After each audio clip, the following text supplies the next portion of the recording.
Alright everyone, it's time to talk about Gab trends. Link in the description, by the way, to this, I believe a dissenter-derived sort of...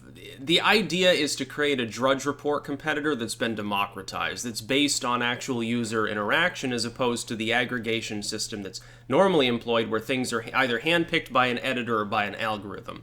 That's how aggregation systems typically work.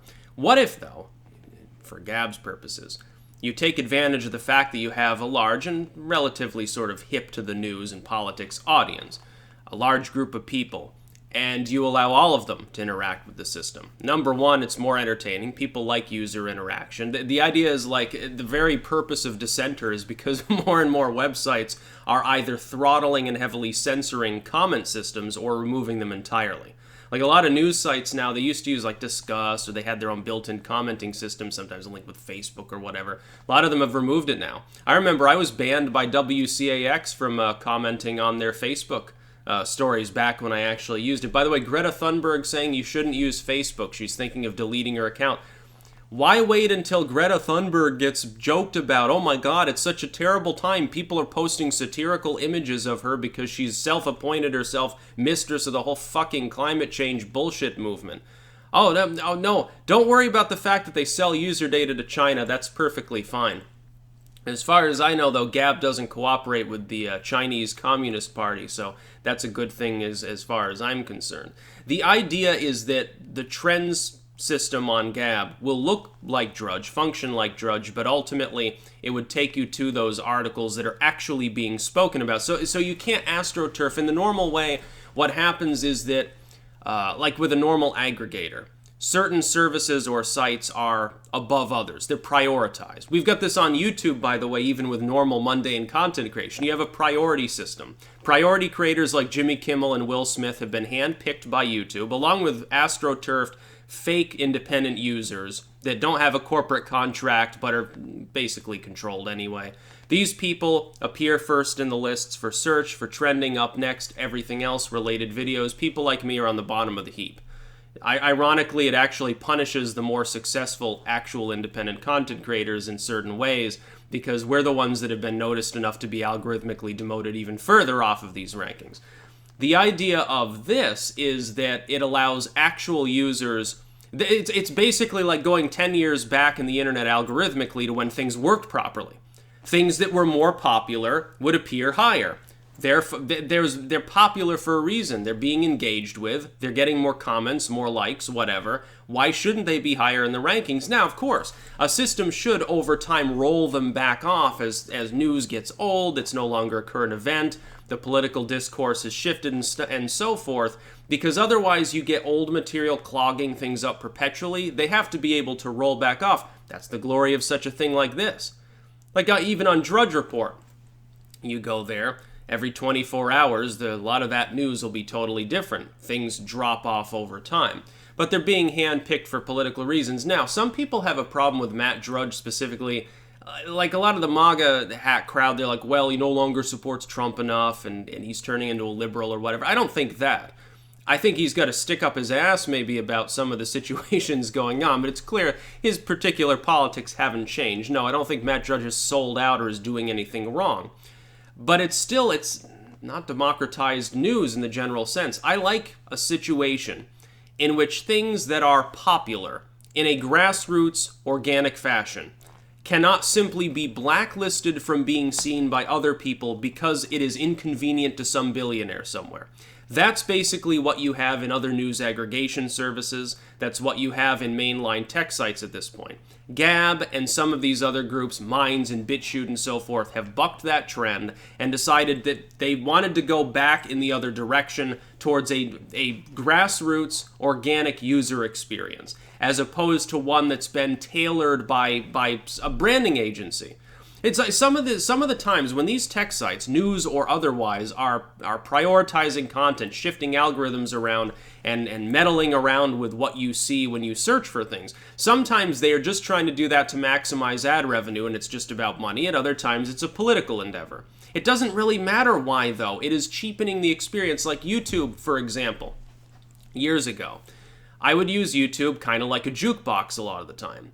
and I could find one good song. I'm really into like the obscure, like minimal wave, dark wave, chill stuff from the 80s and into the 90s especially. A lot of the dark sort of electronic music. And I could look up one song, and I would see other songs that have similar tags, similar genres. They're under the musical header. YouTube just assumed, hey, this person's looking up dark wave. They want dark wave music. Now when I look it up, I see a list of videos that I've already watched before. Half the time they don't have anything even to do with it. And so instead of me being in the mood to look at music and I can go from one video to the next through the related system, find entirely new genres just through the connections between different songs and bands, I can't do that anymore. Half the stuff I see there won't be music, and half of the rest of it will be stuff that I've already watched. YouTube is fronting me things it thinks that I want to watch based on the fact that I've already seen them. I hate that system. For musical purposes and for the purposes of keeping up to date with current events or looking up anything philosophical or occult in nature, forget about it. It's worthless. There's no worse search service in the world now. It used to be the best. Now it's the worst. It has destroyed its own functionality. Sites like Gab and Minds and BitChute, all of these other sites are trying to restore that authentic user function that we already had when the internet hit its peak around, let's say, 2014 or so. That's basically peak internet functionality is already gone.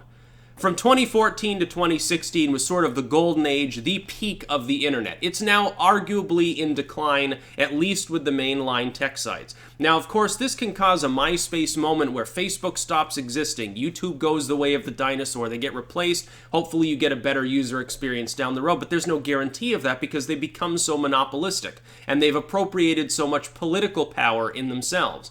When you have corporations worth hundreds of billions of fucking dollars, it becomes a little bit difficult to beat them in a court case. Let's just put it that way. It becomes a little bit difficult to be a startup when Mark Zuckerberg starts offering you 8 figures to sell out. I'm sure it'd be a temptation for anyone. If somebody offered Torba or Ottman or Vahi, any of these people, $1 billion for their sites, they would be tempted. Becoming a newly minted billionaire, I'm sure, would be quite a thing for most people. When you look at how much money has been paid for worthless sites like Tumblr that are already dying, or AOL. Did you see how much AOL actually was apparently worth? Who uses it? What does it even do anymore? I don't understand how it could possibly be profitable. I guess you just wanted the brand name. You just wanted to be able to say you owned AOL. I wouldn't pay $10 for this site. Arguably, you'd lose money on the proposition. Apparently, it's worth hundreds of millions of dollars, though. That's interesting now, isn't it? So I'm very, very glad about this. I'm going to have to check it out more for myself because I use Gab. I don't really use Dissenter so much because, a lot of what I do is I create content, not so much interacting with it like going around commenting on things as much. When I do, I just use YouTube's own functionality because that's primarily where I absorb content. But I'm going to have to check it out anyway and sort of see the ins and outs of how it works. So you should check it out. I believe you have to have a Gab account to utilize it. But, most of you probably do. If you don't, I don't know why you wouldn't get on Gab. Link in the description, by the way, to my page there. It's fully functional. There's no reason not to use it. There's no reason at this point, even if you're not interacting with it every day, there's no reason not to have accounts on 3 important sites. Gab, Minds, and BitChute. And if you do anything money-related, I would say Subscribestar. I've got a Subscribestar account. It's arguably more functional now than Patreon.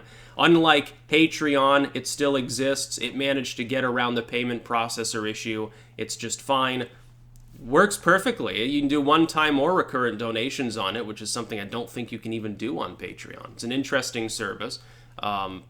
It's obviously not a scam, so I'm going to keep using it. I love alt-tech. I think it's great.